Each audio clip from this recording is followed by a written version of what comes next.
Okay, my tarot friends, we're back. Well, now that you've picked out the perfect crystal, you're not done. Every crystal, just like every human being, requires a little bit of TLC, a little bit of care and compassion. Every few days, or at least once a week or so, if you're working with your crystals heavily, you'll want to go ahead and reset that energy and recharge those crystals for purpose. Now, crystals are really good at putting energy out or redirecting energy, but they also absorb energy too. And if they're in an inhospitable environment, if they're in a household where there are fights going on, or if they're in a workplace where there's contentiousness happening, they get dirty a lot faster.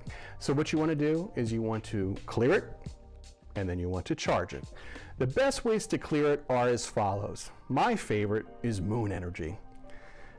Every month we have a new moon, and every month we have at least a full moon. Sometimes we even have two. And when those moons come about, that energy is powerful that they put out. If you take your crystals and you just lay them atop a windowsill in the path of the moonlight overnight, it will neutralize the energy in those crystals and allow you to charge them back up again the next day. Additionally, another method is smoking them up. And we talk about doing that with a variety of different substances. We smoke up crystals with things like sage or palo santo or mugwort or rosemary or cedar. But before we get into that, I have to do a little bit of a legal warning for you.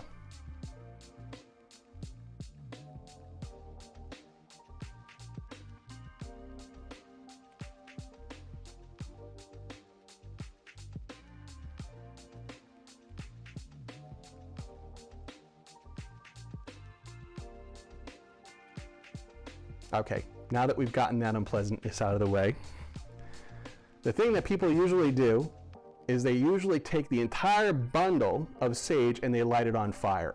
You don't need to turn your house into a pool hall to cleanse your crystals. All you need to do is tear off a little tiny piece like that, not much. You'll see what'll happen. You go ahead and you light that up, and again, be careful. You light that up, and boom, you see that smoke coming out of there? That's enough to cleanse a crystal right there. It's also enough to cleanse you if you need to do a little bit of chakra cleansing. You hold the crystal underneath the smoke like this, and you say, I clear and I cleanse you with smoke. I clear and I cleanse you with smoke. I clear and I cleanse you with smoke. And I usually do it about 3 times as a means of, making sure that everything is wiped out. Additionally, you can take crystals and you can place them on selenite.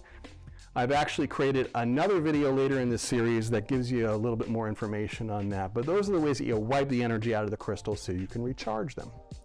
Now, when you go about recharging your crystals, the most important thing that you need to remember is that you need to maintain good spiritual hygiene. If you're in a bad mood at the time, get into a better mood. And ways of doing that is you can go take a shower. Sometimes just the water washing over you will kind of reset your energy. You can go outside on the lawn or the grass and take your shoes off and stand barefoot on the earth and allow yourself to ground a little bit. It'll neutralize you. This is exactly what you need in order to be in the right state of mind and body and energy to recharge your crystals. Okay, now a method of recharging it is you can take your crystal and place it next to a carnelian crystal. Carnelian is a great powerhouse charger.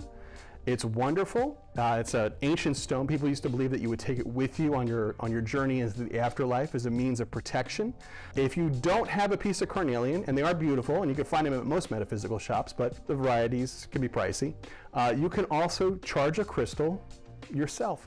You can bring energy in from the universe into your third eye, project it down into your heart chakra, and then project that out into a crystal.